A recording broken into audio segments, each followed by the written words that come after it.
నమస్కారం. ఐఎన్టీ వార్తలకు స్వాగతం.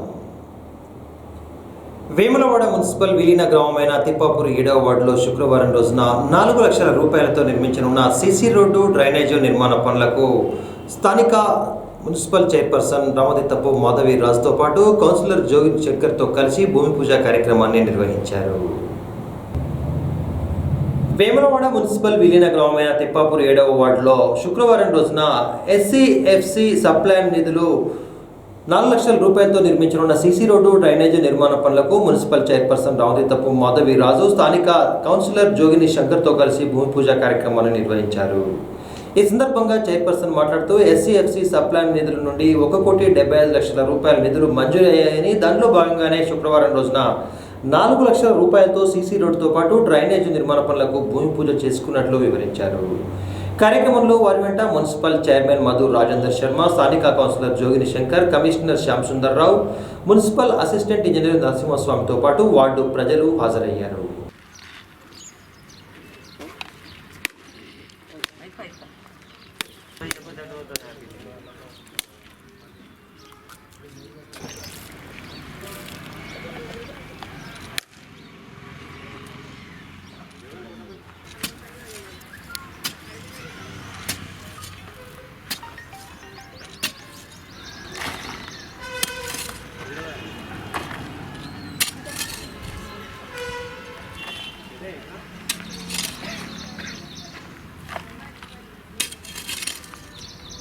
ఈరోజు 5వ వార్డు 7వ వార్డులో తిప్పాపూర్ గ్రామంలో డ్రైనేజీ మరియు సీసీ రోడ్డు పనులు ప్రారంభించడం జరిగింది. ఇంత క్రితం కూడా డ్రైనేజీలు చేపట్టడం జరిగింది. ఈ మెర్జ్డ్ విలేజెస్ ముందుకు అభివృద్ధి పరచడం కోసం గౌరవ ఎమ్మెల్యే గారు చొరవ తీసుకుని నిధులు కేటాయించడం జరిగింది. దీనికి గాను 18 లక్షల వరకు ఇప్పటివరకు దీన్ని కలుపుకొని 18 లక్షల వరకు చేయడం జరిగింది. ఇట్లాగే వివిధ వార్డులో కూడా 14 ఫైనాన్స్ కానీ, ఎస్ఎఫ్సి కానీ, ఎంఎంఆర్ గ్రాంట్స్ కానీ దాదాపు 4 కోట్ల పైన వర్కులు కూడా చేయడం జరుగుతుంది. మరియు మార్కెట్ నిర్మాణం కొరకు కూడా ఈ మధ్యలో టెండర్ కూడా పిలవడం జరిగింది. అది కూడా త్వరలో ప్రారంభం చేసుకోవడం జరుగుతుంది. డంపింగ్ యార్డ్ పనులు కూడా అభివృద్ధి చేయడం జరుగుతుంది. ఇట్లా ఒకటి పనులు చేసుకుంటూ పోతుంటే అభివృద్ధి చేసుకుంటాం. ఇవి అయిపోయిన తర్వాత మిగిలిన వర్క్లు ఏవైతున్నాయో అవి కూడా మా కౌన్సిలర్ గారు, ఎమ్మెల్యే గారి చైర్పర్సన్ గారి ఆధ్వర్యంలో ఇంకా అభివృద్ధికి పనులు చేపట్టడం జరుగుతుంది. వేములవాడ పట్టణంలోని అభివృద్ధి పనులకు గాను మన రాష్ట్ర ప్రభుత్వం ఎస్సీఎస్పీ సప్లాన్ నిధుల కింద మరి 1,70,00,000 విడుదల చేయడం జరిగింది. మరి గతంలోనే మేము పట్టణ ప్రగతి కార్యక్రమం చేసుకున్నప్పుడు మన పట్టణ ప్రగతిలో ప్రతి వార్డులు కూడా మరి తిరగడం జరిగింది.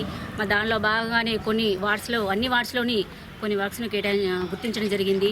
మరి దానిలో భాగంగానే ఈరోజు 7వ వార్డులోని తిప్పాపూర్లోని ఎస్సీఎస్పీ సప్లాన్ నిధుల కింద దాదాపు 4 లక్షల నిధులతోటి ఈరోజు సీసీ డ్రైన్స్, సీసీ రోడ్స్కి భూమి పూజ చేసుకోవడం జరిగింది. మరి ఈ విధంగా పట్టణంలోని రిజర్వేషన్ వార్డ్స్ ఏవైతే ఉన్నాయో, ఎస్సీ దళితుల వార్డులు ఏవైతే ఉన్నాయో, మరి దానికోసం ప్రతి వార్డుకి ఈ 1,70,00,000 ప్రతి వార్డుకి 20,00,000 కేటాయించడం జరిగింది. మరి ఈ విధానంతో మొన్న చూసుకున్నట్టయితే ఒక కమ్యూనిటీ భవనం, ఈరోజు చూసుకున్నట్టయితే సీసీ రైన్స్ రోడ్స్, ఈ విధంగా ప్రతి వార్డ్స్కి రిజర్వేషన్ అయినటువంటి ప్రతి వార్డుకి 20,00,000 కేటాయిస్తూ మరి అభివృద్ధిలో భాగస్వామ్యం అవ్వడం జరుగుతుంది. మరి పట్టణంలోని ఏ వార్డు అయినా సరే మరి ఈ నిధులతోటి కాక మన అదనంగా కూడా నిధులను గౌరవ ఎమ్మెల్యే శాసనసభ్యులు చిన్నమనేని రమేశ్వరరావు గారి సహకారంతో అదనంగా నిధులు తీసుకువచ్చి మరి వేములవాడ పట్టణాన్ని అన్ని రకాలుగా అన్ని విధాలుగా అభివృద్ధి చేస్తామని ఈ సందర్భంగా తెలియజేసుకున్నాను. మరి దీనిలో భాగంగా పట్టణ ప్రజల సహకారం కావచ్చు, పాలకవర్గం సహకారంతో పట్టణాన్ని అన్ని విధాలుగా అభివృద్ధి చేస్తాము. మరి కార్యక్రమంలో పాల్పంచినటువంటి కౌన్సిలర్స్కి, వైస్ చైర్మన్స్కి, అధికారులకి, అందరికీ, వార్డు ప్రజలకి, పెద్దలకి అందరికీ పేరు పేరున ధన్యవాదాలు తెలియజేసుకుంటున్నాను. రాజన్న సిరిసిల్ల జిల్లా కోనరావుపేట మండలం బౌసాయిపేట గ్రామంలో శ్రీ పెద్దిరాజు పెద్దమ్మ తల్లి బోనాలు కళ్యాణ మహోత్సవ కార్యక్రమాన్ని అత్యంత వైభవంగా భక్తి శ్రద్ధలతో నిర్వహించారు. ముదిరాజు సామాజిక వర్గం ఆధ్వర్యంలో నిర్వహించిన ఈ బోనాల కార్యక్రమానికి అధిక సంఖ్యలో మహిళలు తరలివచ్చి అమ్మవారికి బోనాలను సమర్పించుకున్నారు. కోనరావుపేట మండలం బౌసాయిపేట గ్రామంలో గురువారం రోజున శ్రీ పెద్దిరాజు పెద్దమ్మ తల్లి కళ్యాణ మహోత్సవ వేడుకలతో పాటు బోనాలు సమర్పించే కార్యక్రమాన్ని ముదిరాజు కుల సంఘం ఆధ్వర్యంలో ఘనంగా నిర్వహించుకున్నారు. అమ్మవారికి బోనాలు సమర్పించడానికి మహిళా భక్తులు అత్యధిక సంఖ్యలో తరలివచ్చారు. బైండ్ల పూజారులు, కళాకారులు, అమ్మవారి వేషధారణలు ప్రత్యేక ఆకర్షణగా నిలిచాయి. కాగా కళ్యాణ మహోత్సవం తిలకించేందుకు గాను కోనరావుపేట మండలంలోని పలు గ్రామాల నుండి భక్తులు అధిక సంఖ్యలో తరలివచ్చారు.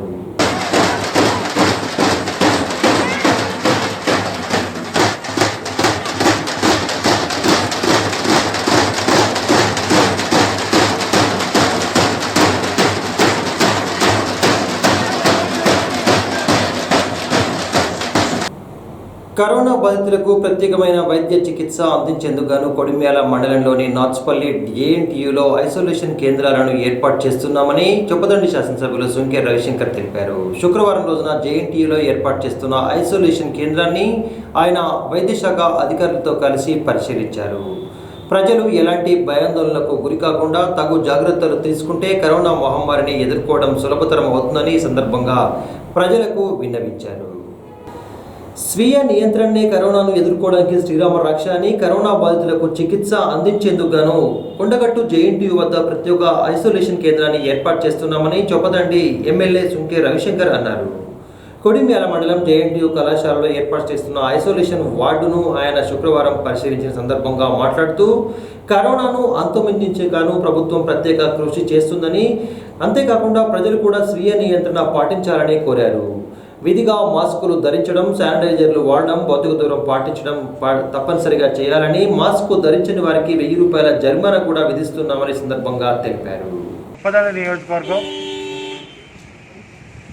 కొడిమ్యాల మండలం జేఎన్టీయూలో రెండవసారి కరోనా విస్తృతంగా వ్యాపించి మరి అనేక ప్రాణాలను బలిగొంటున్నటువంటి సందర్భంలో ఈ మహమ్మారి నుంచి మనం అందరం తప్పించుకోవడం కోసం గతంలో ఏ విధంగా అయితే మాస్కులు వేసుకోవడం, శానిటైజర్ వాడడం, అదేవిధంగా భౌతిక దూరాన్ని పాటించడం లాంటివి ఎట్లయితే చేసినామో గ్రామాలలో ఇప్పుడు చాలా విస్తృతంగా వ్యాపిస్తున్నటువంటి తరుణంలో మనం అందరం కూడా ఈ కరోనా వ్యాపించకుండా ఎక్కడ వాళ్ళు అక్కడ తగిన జాగ్రత్తలు తీసుకోవాల్సిందిగా ప్రజానీకానికి అందరికీ విజ్ఞప్తి చేస్తూ, ఇదే సందర్భంలో మరి కోవిడ్ వచ్చిన వాళ్ళు ఇంట్లో ఒకే వాష్రూమ్ ఉండి మరి ఇబ్బంది పడేటువంటి వాళ్ళు, లేదంటే ఏ రకమైనటువంటి సౌకర్యం లేనటువంటి వాళ్ళకి రాష్ట్ర ప్రభుత్వం ద్వారా ఈ జేఎన్టీయూ కొండగట్టులో ఈ యొక్క ఐసోలేషన్ వార్డ్స్ సుమారుగా 100 మంది కరోనా రోగస్తులందరూ ఇక్కడ ఉండే విధంగా, ఇక్కడ ఎప్పటికప్పుడు మరి తగిన ట్రీట్మెంట్ ఇచ్చేటువంటి విధంగా, అదేవిధంగా భోజన వసతితో పాటు అన్ని రకాల సౌకర్యాలను కలిగిస్తూ మనోధైర్యాన్ని ఇస్తూ మరి వ్యాధిని తొందరగా తగ్గడంలో ఇక్కడ మంచి ప్రశాంతమైన వాతావరణాన్ని ఈ జేఎన్టీయూలో కల్పించడం జరిగింది. కనుక మరి గ్రామాలలో ఉన్నటువంటి వాళ్ళు ఈ రోగం రాగానే మనోధైర్యానికి గురవుతున్నారు, అంటే అధైర్యపడుతూ ఉన్నారు. మాకేదో జరిగింది అని హఠాత్తుగా కొంతమంది గుండెపోటుతో కూడా చనిపోతున్నటువంటి పరిస్థితులు మనం చూస్తూ ఉన్నాం. కరోనాతోటి చనిపోయే వాళ్ళ సంఖ్య చాలా తక్కువగా ఉంది. కరోనా రాగానే ఎవ్వరు కూడా అధైర్యపడద్దు. దీనికి తగినటువంటి విధంగా ఎంతో మరి మంచి వైద్యాన్ని రాష్ట్ర ప్రభుత్వం ద్వారా అందుతున్నది. కనుక మీరందరూ అధైర్యపడకండి. కరోనాను మనం అందరం ధైర్యంగా ఎదుర్కొందాం. మీరందరూ కూడా మరి ఇళ్లల్లో వసతులు లేనటువంటి వాళ్ళందరూ మరి ప్రభుత్వం ద్వారా మీరు గవర్నమెంట్ హాస్పిటల్ ద్వారా చెప్తే, మా అధికారులకు చెప్తే తప్పకుండా మిమ్మల్ని ఇక్కడ ఐసోలేషన్ వార్డ్స్లో మీ కుటుంబానికి దూరంగా ఉంచి ఆ వ్యాధి తగ్గేంత వరకు, మళ్ళీ నెగిటివ్ వచ్చేంత వరకు ఇక్కడ ఉంచడానికి సౌకర్యాలు ఏర్పాటు చేసినాం. కనుక దయచేసి ఈ జేఎన్టీలో కొండగట్టులో ఉన్నటువంటి ఐసోలేషన్ వార్డ్స్ని వాడుకోవాల్సిందిగా ప్రజలకు విజ్ఞప్తి చేస్తూ, మరి ఈ యొక్క కరోనా వ్యాక్సిన్ వచ్చినటువంటి సందర్భంలో 45 ఏళ్ళ పైచిలకు వాళ్ళందరూ కూడా కరోనా వ్యాక్సిన్ వేసుకుంటే మరి చనిపోతారు కావచ్చని, లేకపోతే ఇంకా రోగాలు ఏమైనా. యాసంగి వరిధాన్యాన్ని కొనుగోలు చేసేందుకు గాను చందుర్తి మండలంలో ఎక్కడికక్కడ దాదాపు 12కు పైగా వరిధాన్యం కొనుగోలు కేంద్రాలను సింగిల్ విండో ఆధ్వర్యంలో ప్రారంభిస్తున్నామని, రైతులకు ఎలాంటి ఇబ్బందులు కలగకుండా ధాన్యాన్ని కొనుగోలు చేస్తామని Chandurthi single window chairman Tippani Srinivas అన్నారు. శుక్రవారం రోజున Chandurthi single window chairman Tippani Srinivas అధ్యక్షతన పాలకవర్గ సమావేశాన్ని ఏర్పాటు చేశారు. ఈ సమావేశంలో వారు మాట్లాడుతూ సింగిల్ విండో పరిధిలో ప్రభుత్వ నిబంధనల మేరకు 9 ప్రధాన కేంద్రాలతో పాటు 3 ఉప కేంద్రాలను మొత్తం 12 కేంద్రాలు నిర్వహించడానికి నిర్ణయించినట్లు వివరించారు. రైతులకు ఏ విధమైన ఇబ్బందులు కలగకుండా ప్రభుత్వ అధికారుల సహకారంతో జిల్లా అధికారులు సమన్వయంగా పనిచేస్తూ చివరి వరిగింజ వరకు కూడా కొనుగోలు చేస్తామని తెలిపారు. గతంలో మాదిరిగానే రైతుల వద్ద పారదర్శకంగా ధాన్యం కొనుగోలు చేయడమే కాకుండా సకాలంలో డబ్బులు కూడా చెల్లించేందుకు సింగిల్ విండో సిద్ధంగా ఉందని సందర్భంగా తెలిపారు. కార్యక్రమంలో చైర్మన్ తిప్పని శ్రీనివాస్తో పాటు vice chairman Pulkam Mohan, director Mogili Ravi, Gudise Ramesh, Chintapanti Ramaswamy, Pulkam Lachaiah, Neduri Shankar Reddy, నాగన్ Srinivas, నగరం శోభా శంకర్తో పాటు సిఇఓ గంగారెడ్డి సిబ్బంది హాజరయ్యారు. చందుర్తి మండల కేంద్రంతో పాటు మండలంలోని పలు గ్రామాల్లో గతంలో నిర్వహించిన ఐకేపీ వరి కొనుగోలు కేంద్రాలను తిరిగి పునరుద్ధరించాలని కోరుతూ జిల్లా అదనపు కలెక్టర్ అంజయ్యకు చందుర్తి ఎంపీటీసీ పులి రేణుకా సత్యం శుక్రవారం రోజున ఒక వినతి పత్రాన్ని సమర్పించారు. వినతి పత్రాన్ని అందజేసిన సందర్భంగా ఎంపీటీసీ పులి రేణుకా సత్యం మాట్లాడుతూ ఐకేపీ కొనుగోలు కేంద్రాల ద్వారా పారదర్శకంగా సకాలంలో రైతుల ధాన్యాన్ని కొనుగోలు చేయడానికి వీలు కలిగేదని, గతంలో మాదిరిగానే వెంటనే ఐకేపీ కొనుగోలు కేంద్రాలను పునరుద్ధరించాలని ఆయన ఈ సందర్భంగా కోరారు.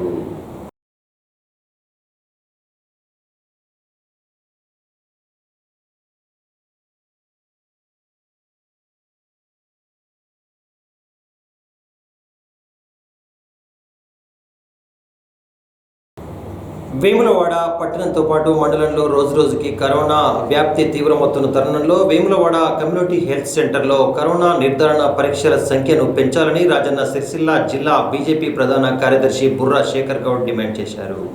శుక్రవారం రోజున ఐఎన్డి న్యూస్ ప్రతినిధితో శేఖర్ గౌడ్ మాట్లాడుతూ గ్రామీణ ప్రాంతాల నుండి అనేక మంది బాధితులు కరోనా టెస్టుల కోసం వచ్చినప్పటికీ సరైన కిట్లు లేవని వారిని వెనక్కి పంపుతున్నారని, దీనిపై వెంటనే తగు స్థాయిలో టెస్టులు చేసేలా చర్యలు తీసుకోవాలని ఆయన డిమాండ్ చేశారు. వేములవాడ పట్టణంలోని కమ్యూనిటీ హెల్త్ సెంటర్లో కరోనా టెస్టుల సంఖ్యలను పెంచాలని బీజేపీ జిల్లా కార్యదర్శి బుర్రా శేఖర్ డిమాండ్ చేశారు. వేములవాడ మండలంలో రోజురోజుకి కరోనా కేసులు ఎక్కువ అవుతున్నప్పటికీ పలు గ్రామాల్లో మరణాలు కూడా సంభవిస్తున్నాయని, ఈ నేపథ్యంలో ఎక్కువ సంఖ్యలో కోవిడ్ టెస్ట్ కోసం ప్రభుత్వ ఆసుపత్రికి విచ్చేసిన తరుణంలో టెస్టు చేసే కిట్లు తక్కువగా ఉండడంతో వెనుదిరుగుతున్నారని పేర్కొన్నారు. శుక్రవారం రోజున సంఖ్యపల్లి, ఆరిపల్లి తదితర గ్రామాల నుండి పరీక్షల కోసం వచ్చిన ప్రజలు కిట్లు అందుబాటులో లేకపోవడంతో వెనుదిరగడంపై తీవ్ర ఆగ్రహాన్ని వ్యక్తం చేశారు. మహమ్మారి విజృంభిస్తున్న నేపథ్యంలో రాష్ట్ర ప్రభుత్వం అన్ని చర్యలు చేపడుతున్నామని చెప్పినప్పటికీ కనీసం వైద్య ఆరోగ్య కేంద్రాల్లో టెస్ట్ కిట్లు అందుబాటులో లేకపోవడం శోచనీయమని అన్నారు. ఇప్పటికైనా రోజువారీ టెస్టుల సంఖ్యను పెంచడానికి కిట్లు అందుబాటులో ఉంచాలని ప్రభుత్వాన్ని డిమాండ్ చేశారు. ఈరోజు వేములవాడ ప్రభుత్వ ఆసుపత్రిలో కరోనా పరీక్షకు పోయినటువంటి ప్రజలను మేము 50 మందికి పరీక్ష చేస్తాం, 50 మందికి సరిపడనే కరోనా పరీక్ష కిట్లు ఉన్నాయని సంబంధిత వైద్యులు సిబ్బంది చెప్పడంతో దాదాపు ఒక 100-150 మంది వెనుదిరగడం జరిగింది. ప్రభుత్వం త్వరగా ఈ కరోనా పరీక్ష కిట్లను సంబంధిత ఆసుపత్రులకు పంపించాలి. మనం నిన్నటి వరకు చూసుకుంటే రోజు ఒక 200 నుండి 250 మందికి పరీక్షలు చేస్తే ఒక 60-70 అలా పాజిటివ్ కేసులు వచ్చినాయి. మనం ముందుగా దీనిని కరోనాగా నిర్ధారిస్తే ఆ సంబంధిత పేషెంట్లు ఎవరైతే ఉన్నారో వారు దానికి సంబంధించిన జాగ్రత్తలు తీసుకుంటారు. ఏదైనా ఇబ్బందిగా ఉన్నవారు హాస్పిటల్లో పోయి అడ్మిట్ అవుతారు. మా దగ్గర కరోనా కిట్లు లేవు, కరోనా కిట్లు వస్తలేవని మీరు 3 రోజులు 4 రోజులు నింపించుకున్నట్టయితే ప్రజలు కరోనా బారిన ఎవరైతే పడతారో వారికి లోపల ఇన్ఫెక్షన్ ఎక్కువ పెరిగి ప్రాణాలకే ప్రమాదం జరిగే పరిస్థితి ఉంది. సంబంధిత అధికారులకు మేము ఫోన్ చేసి మాట్లాడితే సార్ మాకు పైనుండి వస్తలేవు, వచ్చిన తర్వాత మేము చేస్తామని వారు సమాధానం చెప్తున్నారు. కాబట్టి ప్రభుత్వం వెంటనే స్పందించి ఈ కరోనాకు సంబంధించిన పరీక్ష కిట్లు ఏవైతే ఉన్నాయో అవి తొందరగా ఈ అన్ని ప్రభుత్వ ఆసుపత్రుల్లో అందుబాటులో ఉంచాలి. రోజు రోజుకు ఈ కరోనా మహమ్మారి చాలా విజృంభిస్తుంది. ఈ ప్రభుత్వం ఏదైతుందో మేము అన్ని చర్యలు తీసుకుంటున్నామంటున్నారు కానీ కిట్లే లేవు. ఖచ్చితంగా దీన్ని మేము డిమాండ్ చేస్తూ ఉన్నాము. రోజు ఎంతమంది ప్రభుత్వ ఆసుపత్రికి వస్తే అంతమందికి సరిపడా కిట్లు ఉండాలని మేము డిమాండ్ చేస్తూ ఉన్నాం. 45 సంవత్సరాలు నిండిన ప్రతి ఒక్కరూ తప్పనిసరిగా కరోనా వ్యాక్సినేషన్ చేయించుకోవాలని రుద్రంగి ఎంపీపీ గంగం స్వరూప మహేష్తో పాటు జడ్పీటీసీ గట్ల మీనయ్యలు పేర్కొన్నారు. శుక్రవారం రోజున రుద్రంగి మండల కేంద్రంలో వైద్య ఆరోగ్య శాఖ అధికారులతో కలిసి ప్రత్యేక సమీక్షా సమావేశాన్ని ఏర్పాటు చేశారు. 45 సంవత్సరాలు నిండిన ప్రతి ఒక్కరూ కరోనా వ్యాక్సిన్ను తప్పనిసరిగా స్వీకరించాలని రుద్రంగి ఎంపీపీ గంగం స్వరూప మహేష్తో పాటు జడ్పీటీసీ గట్ల మీనయ్యలు పేర్కొన్నారు. శుక్రవారం రోజున రుద్రంగి మండల పరిషత్ కార్యాలయంలో వైద్యాధికారి డాక్టర్ మసూద్ అహ్మద్తో పాటు పలు శాఖల అధికారులతో కలిసి వ్యాక్సినేషన్పై సమీక్షను ఏర్పాటు చేశారు. ఈ సందర్భంగా వారు మాట్లాడుతూ కరోనా వ్యాక్సిన్పై అవగాహన పెంచుకోవాలని, ఎలాంటి భయాందోళనకు గురికాకుండా తప్పనిసరిగా 45 సంవత్సరాలు నిండిన వారందరూ వ్యాక్సినేషన్ చేయించుకోవాలని తెలిపారు. దీంతో పాటు కరోనా వ్యాప్తి రోజురోజుకు పెరిగిపోతున్న సమయంలో ప్రతి ఒక్కరూ విధిగా మాస్కులు ధరించడం, శానిటైజేషన్ చేసుకోవడం, భౌతిక దూరం పాటించడం తప్పనిసరి అని గుర్తుంచుకోవాలని సందర్భంగా సూచించారు. రుద్రంగి మండల పరిధిలో కోవిడ్ వ్యాక్సిన్ సెంటర్కు ఏర్పాటుకు కృషి చేసిన శాసనసభ్యులు రమేష్ బాబుకు కృతజ్ఞతలు తెలియజేశారు. కార్యక్రమంలో ఎంపీడీఓ శంకర్ నాయక్, డిప్యూటీ తహసీల్దార్తో పాటు ఆర్ఐ సునీత, కార్యదర్శి, అధికారులు, ప్రజా ప్రతినిధులు హాజరయ్యారు. డాక్టర్ గారి ఆధ్వర్యంలో మరి ఇక్కడ సమావేశం కోవిడ్ వ్యాక్సిన్ సెంటర్పై సమావేశం నిర్వహించుకోవడం జరిగింది. దీనికి విశ్వవంత ఎంపీ గారికి, ఎంపీఓ గారికి, అదేవిధంగా విజయో గారికి, ఎంపీటీసీలకు, వివిధ అధికారులందరూ కూడా పేరు పేరు నమస్కారాలు తెలుపుకుంటూ, మన మండలం నుంచి చందుర్తికి పోయి వ్యాక్సిన్ తీసుకుంటానికి ఇబ్బంది పడుతున్న తరుణంలో మేము కూడా గౌరవ ఎంపీ గారు, మేము కూడా గౌరవ శాసనసభ్యులు గణేష్ బాబు గారి దృష్టికి ప్రజా సమస్యలపై గౌరవ ఎమ్మెల్యే గారు దృష్టి సారించి మరి ఇక్కడ ఎటువంటి ఇబ్బందులు కలగకుండా చూసుకున్నందుకు వారికి సందర్భంగా ప్రత్యేక ధన్యవాదాలు, కృతజ్ఞతలు తెలుపుకుంటూ, అంతేకాదు ఈ వ్యాక్సిన్ వేయించుకొని మరి నేను ఇష్టారాజ్యంగా తిరుగుతుంటే కూడా కుదరదు. మాస్క్ అనేది కంపల్సరీ ధరించాలి. సెకండ్ వేవ్ చాలా ఎక్కువ తరుణంలో మనం చూస్తూ ఉన్నాం. మాస్క్ అనేది కంపల్సరీ ధరిస్తూ అత్యవసర సమయంలోనే ఏమైనా పని ఉంటేనే తప్ప బయటకు వెళ్ళకుండా మరి ఇంట్లోనే ఉండి మరి ఈ కరోనాను జయించి ముందుకు పోవాల్సిన అవసరం మనందరిపై ఉంది. కాబట్టి మరోమారు ఉద్రేంగా మళ్ళీ ప్రజలందరికీ చేతులు జోడించి కోరుకున్నది ఏమంటే మాస్కులు అనేది తప్పకుండా ధరించండి. సామాజిక దూరం అనేది మనకు అప్రూవల్ తీసుకొచ్చినటువంటి మన స్థానిక శాసనసభ్యులు ఎమ్మెల్యే చెల్లంనేని రమేష్ బాబు గారికి ముందుగా ధన్యవాదాలు తెలుపుకుంటూ, మరియు వ్యాక్సినేషన్ సెంటర్ని ఇక్కడికి ఇచ్చినటువంటి డిఎంహెచ్ఓ గారికి మరియు మండల వైద్యాధికారి గారికి ధన్యవాదాలు తెలుపుకుంటున్నాము. అలాగే ఇక్కడ కోవిడ్ వ్యాక్సిన్ అనేది త్వరలో రైతు వేదికలో ఇవ్వడానికి ఒక డేటు ఫిక్స్ చేసి మళ్ళీ డాక్టర్ గారు మనకు ఇన్ఫర్మేషన్ ఇస్తారు. ఎందుకంటే వాళ్ళు కూడా కొన్ని ఎక్విప్మెంట్స్ అనేవి సమకూర్చుకోవాల్సిన అవసరం ఉంటుంది, పరికరాలన్నీ తీసుకోవాల్సి ఉంటుంది, ఇంకా కొన్ని అవసరాలు కూడా సమకూర్చుకుంటారు. దాదాపుగా ఇది ఎన్ని రోజులు ఉమ్మడి చందుర్తి మండలంలో 108 అంబులెన్స్ రావడం జరిగింది. మేము ఇదివరకే స్థానిక శాసనసభ్యులు గారి దృష్టికి తీసుకెళ్లగానే వారు కూడా మంత్రి గారితో మాట్లాడారు. దాని తర్వాత మేము జనరల్వాణిలో కూడా జడ్పీటీసీ గారు కానీ మేము కానీ మాట్లాడిన తర్వాత మాకు 108 అనేది ఇక్కడికి ఉమ్మడి చందుర్తి మండలంకి రావడం జరిగింది. రుద్రంగి మనకు ముఖ్యంగా ఈ 108 తీసుకోవడానికి గల కారణం ఏంటంటే పోయిన సంవత్సరం ఒక గిరిజన మహిళకు చాలా ఇబ్బందికర పరిస్థితులు ఎదుర్కొన్నది. కాబట్టి దాని గురించి మేము అడగగానే మాకు ఈ హెల్ప్ చేసినటువంటి స్థానిక శాసనసభ్యులకు మరియు సంబంధిత అధికారులకు అందరికీ కూడా ధన్యవాదాలు తెలుపుకుంటున్నాము. వ్యాక్సినేషన్ ప్రతి ఒక్కరూ కూడా వేయించుకోండి, డాక్టర్లకు సహకరించండి. ఇంకొక విషయం ఏంటంటే వ్యాక్సినేషన్ వేయించుకున్న తర్వాత వేరే ఏ ఇతర మందులు కూడా వాడకూడదు. ఎందుకంటే దానివల్ల సైడ్ ఎఫెక్ట్స్ వచ్చే అవకాశాలు కూడా ఉంటాయి. కాబట్టి మీరందరూ గమనించగలరు. ఈ రుద్రంగి మండల కేంద్రంలో అందరూ కూడా, మండల కేంద్రం ఒకటే కాదు, రుద్రంగి మండలం మొత్తం కూడా ప్రతి ఒక్కరూ రుద్రంగి రైతు వేదిక దగ్గరికి వచ్చి వ్యాక్సినేషన్ తీసుకోగలరు. అలాగే డాక్టర్ గారు అన్ని సమకూర్చుకున్న తర్వాత ఒకటి వ్యాక్సినేషన్ సెంటర్ ఒకటి అప్రూవల్ ఇచ్చారు. సో మనము డైలీ కాకుండా వీక్లీ వన్స్ లేదా టోటల్గా 45 years ఎబోవ్ వాళ్ళు కవర్ అయ్యేంత వరకు ప్లాన్డ్గా మనం ఇక్కడ ఏర్పాట్లు చేసుకోవాలి. సో అది ఎక్కడ కండక్ట్ చేయాలి అనే దానిపైన మన ప్రజాప్రతినిధులతోటి మరియు మండల అధికారులతోటి ఈరోజు సమావేశం నిర్వహించడం జరిగింది. అయితే దీంట్లో భాగంగా మనము రైతు వేదిక సెంటర్గా ఏర్పాటు చేయడానికి అందరూ ఓకే అన్నారు. సో మోస్ట్లీ రైతు వేదికలో మనము త్వరలో కోవిడ్ వ్యాక్సినేషన్ సెంటర్ అనేది ప్రారంభిస్తాము. 45 సంవత్సరాల పైబడిన వాళ్ళు ప్రతి ఒక్కరు కూడా ఇక్కడ లబ్ధి పొందవచ్చు. ఇక్కడే మనం వ్యాక్సినేషన్ తీసుకోవచ్చు. ఇక్కడ మన రుద్రంగి మానాల హెల్త్ స్టాఫ్ అంతా కూడా అలాట్ చేస్తాము. అలాట్ చేసేసి వీలైనంత తొందరగా మనము ఇక్కడే అన్ని ఏర్పాట్లు చేసే విధంగా చేస్తాము. రుద్రంగి మండలంలోని దేగావత్ తండాకు చెందిన గుగులోతు గంగాధర్ అనే గల్ఫ్ కార్మికుడు గత కొద్ది రోజుల క్రితం అనారోగ్యంతో అక్కడే మృతి చెందాడు. కాగా గుగులోతు గంగాధర్ మృతి విషయాన్ని తెలుసుకున్న మంత్రి వేముల ప్రశాంత్ రెడ్డి చొరవతో అతని కుటుంబానికి తక్షణ సహాయం కింద ₹1,00,000 చెక్కును మంజూరు చేయడమే కాకుండా శుక్రవారం రోజున కుటుంబ సభ్యులకు స్థానిక ప్రజా ప్రతినిధులు అందించారు.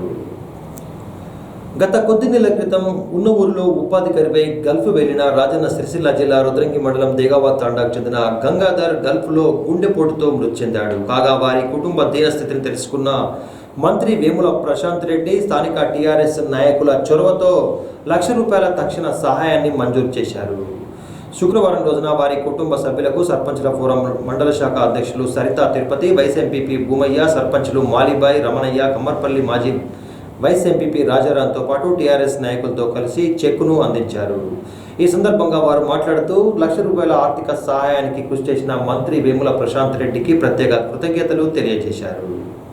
కార్యక్రమంలో టీఆర్ఎస్ అధ్యక్షులు నాయన్ రాజేశం, కమ్మర్పల్లి మాజీ వైస్ ఎంపీపీ రాజారాం, భూమానాయక్, గజన్లాల్, భూపతి తదితరులు ఉన్నారు. దేగావత్ తండా గ్రామవాసుడు గంగాధర్ ఆర్థిక ప్రాబ్లంతో గల్ఫ్ దేశాలు వెళ్ళడం జరిగింది. అక్కడ హార్ట్ అటాక్తో గత 3 నెలల కింద కువైట్లో చనిపోవడం జరిగింది. వారికి ఇక్కడ చాలా ఆర్థిక ఇబ్బందులు ఉండే, ఇంట్లో చిన్నపిల్లలు. అది మా గౌరవ మంత్రివర్యులు ప్రశాంత్ రెడ్డి గారి దృష్టికి తీసుకెళ్ళాం. అయితే తన వంతుగా CMRF చెక్ ద్వారా ₹1,00,000 వారి కుటుంబానికి ఆర్థికంగా ₹1,00,000 చెక్కు పంపించడం జరిగింది. ఈ చెక్ ఇచ్చినందుకు మా మంత్రివర్యులు ప్రశాంత్ రెడ్డి గారికి మా గ్రామం తరఫున వారి కుటుంబం తరఫున ప్రత్యేక ధన్యవాదాలు తెలియదు. తిరుపతి గత 2 నెలల క్రితం గుండెపోటుతో మృతి చెందిన చంద్రుతి మండల కేంద్రానికి చెందిన ఆయాచితుల శిరీష కుటుంబానికి ₹50,000 స్త్రీ నిధి ఇన్సూరెన్స్ డబ్బులను శుక్రవారం రోజున అందజేశారు. చంద్రుతి మండల కేంద్రానికి చెందిన పాత్రికేయురాలు ఆయాచితుల శిరీష గత 2 నెలల క్రితం గుండెపోటుతో మృతి చెందారు. కాగా శిరీష గ్రామైక్య సంఘంలో సభ్యురాలు కావడంతో స్త్రీనిధి ఇన్సూరెన్స్ ద్వారా మంజూరైన ₹50,000 బీమా చెక్కును శుక్రవారం రోజున ఆమె పిల్లల పేరుపై ఫిక్స్డ్ డిపాజిట్ పత్రాలను అందించారు. ఈ సందర్భంగా వారు మాట్లాడుతూ శిరీష కుటుంబానికి ప్రభుత్వం తరపున అందించే అన్ని రకాల సహాయాలు అందేలా తమ వంతుగా కృషి చేస్తామని సందర్భంగా తెలిపారు. కార్యక్రమంలో ఎంపీపీ బైరగోని లావణ్యతో పాటు single window chairman Tippani Srinivas, Sirikonda Srinivas, Puli Satyam, co-option సభ్యులు Battula Kamalakar, APM Rachitha, CC Srinivas, Trinidhi manager Babu తదితరులు ఉన్నారు. మండల కేంద్రంలో ఆయాచితుల శిరీష గారు, ఈనాడు విలేకర్ గారు 2 నెలల క్రితం అకాల మరణం చెందడం జరిగింది. మరి ఆమె శ్రీనిధి లోన్ ద్వారా ఆమె రెగ్యులర్గా పేమెంట్ చేయడం ద్వారా ఒక్క ఇన్స్టాల్మెంట్ మాత్రమే ఆమె కట్టలేదు. ఆమెకు ఈరోజు మన ఐకేపీ తరఫున ₹50,000 రావడం జరిగింది. మరి ఆ రూపాయలను ఈరోజు ఇన్సూరెన్స్ చెక్ రూపంలో చెరికొన్ని డబ్బులు వేయడం జరిగింది. మరి ఈ కార్యక్రమంలో భాగస్వాములైనటువంటి స్థానిక సర్పంచ్ గారికి, ఎంపీటీసీ గారికి, ఐకేపీ మేడం గారికి, మరి సీసీలకు, మన కమలాకర్ కోఆప్షన్ గారికి, తిప్పని శ్రీనివాస్ అన్న గారికి, వీళ్ళందరూ కూడా ధన్యవాదాలు తెలియజేస్తున్నాను. జై తెలంగాణ, జై రమేష్ బాబు. చెందినటువంటి ఆయాచితుల శిరీష మాజీ ఈనాడు రిపోర్టర్ గారు గత 2 నెలల క్రితం అకాల మరణం పొందినటువంటి విషయం మనందరికీ తెలుసు. మరి ఆమె జీవించున్న కాలంలో చందుర్తి ఐకేపీ విభాగంలో మరి ఏపీఎం రజిత గారు, అలాగే సీసీలు మరియు ఇతర ఐకేపీ సిబ్బంది, స్థానిక సర్పంచ్ గారు, ఎంపీటీసీ గారు, అలాగే కోఆప్షన్ సభ్యులు, ఎంపీపీ గారు అందరి సమక్షంలో ఈ రోజున శ్రీనిధికి సంబంధించినటువంటి ₹50,000 ఇన్సూరెన్స్ చెక్కును వారి పిల్లలైనటువంటి ఇద్దరికి కూడా చెరి ₹25,000 చెక్కులను ఈరోజు అందరి సమక్షంలో అందించడం జరిగింది.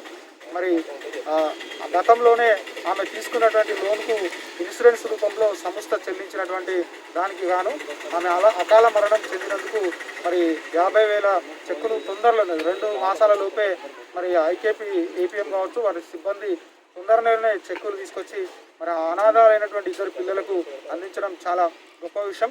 మరి ఇట్లాంటి విషయాలలో కూడా చాలామంది వేల సంఖ్యలో మన మండలంలో మరి ఈ మహిళా సంఘాలలో ఉన్నటువంటి సభ్యులందరూ కూడా ఇలాంటి విపత్తు వచ్చినప్పుడు మనకు ఒక చేదోడు వాదోడు ఉండాలంటే ఆ ఐకేపీకి సంబంధించినటువంటి సిబ్బంది చెప్పినటువంటి విషయాలను తూచా తప్పకుండా పాటిస్తూ మీ ఇన్సూరెన్స్ను మీరందరూ కూడా ఫిలప్ చేసుకొని లోన్స్ కట్టే దగ్గర కూడా రెగ్యులర్గా ఉన్నట్టయితే ఏదైనా ఆపత్కాలంలో ఈ రకమైనటువంటి లబ్ధి చేకూరేటువంటి అవకాశం ఉంది. కాబట్టి అందరూ కూడా ఇలాంటి ప్రభుత్వ కార్యక్రమాలని సద్వినియోగం చేసుకోవాలని చెప్పి కోరుతూ మరి నాతో పాటు ఈ కార్యక్రమంలో పాల్పంచుకున్నటువంటి ప్రతి ఒక్కరికి కూడా కృతజ్ఞతలు తెలియజేస్తాం. ఈరోజు చందుర్తి గ్రామంలోని శ్రీమతి ఆయచూతుల శిరీష గారు గత 2 నెలల కింద మరణించడం జరిగింది. ఆమెకు గాను శ్రీనిధికి సంబంధించి ఇన్సూరెన్స్ మంజూరు కావడం జరిగింది. ఆ చెక్కు కార్యక్రమానికి ఇచ్చేసిన గౌరవ ఎంపీపీ గారికి, సర్పంచ్ గారికి, ఎంపీటీసీ గారికి, అలాగే కోఆప్షన్ మెంబర్కి, అలాగే మన ట్యాక్స్ చైర్మన్ గారికి అందరికీ కూడా నా యొక్క నమస్కారాలు. శిరీష గారు 2018 డిసెంబర్లో 50,000 రూపాయలు లోన్ తీసుకోవడం జరిగింది. తను చనిపోయేంత వరకు కూడా లోను రెగ్యులర్గా రీపేమెంట్ చేయడం వల్ల తను కట్టిన డబ్బులన్నీ కూడా అంటే 50,000 లోను మొత్తము ఆమెకు ఇన్సూరెన్స్ రూపకంగా రావడం జరిగింది. వాటికి సంబంధించి వాళ్ళ పిల్లల పేరు మీద చెరి కొన్ని డబ్బులు డీడీ తయారు చేసి ఈరోజు అందరి చేతుల మీదుగా ఇవ్వడం జరిగింది. ఈ అవకాశాన్ని కూడా అందరూ వినియోగించుకోవాలి అని అందరినీ కోరుతూ తెలియజేస్తాను. ఇవి ఈనాటి అయ్యండి వార్తలు. తిరిగి రేపటి వార్తలలో మళ్ళీ కలుసుకుందాం. అంతవరకు సెలవు. నమస్కారం.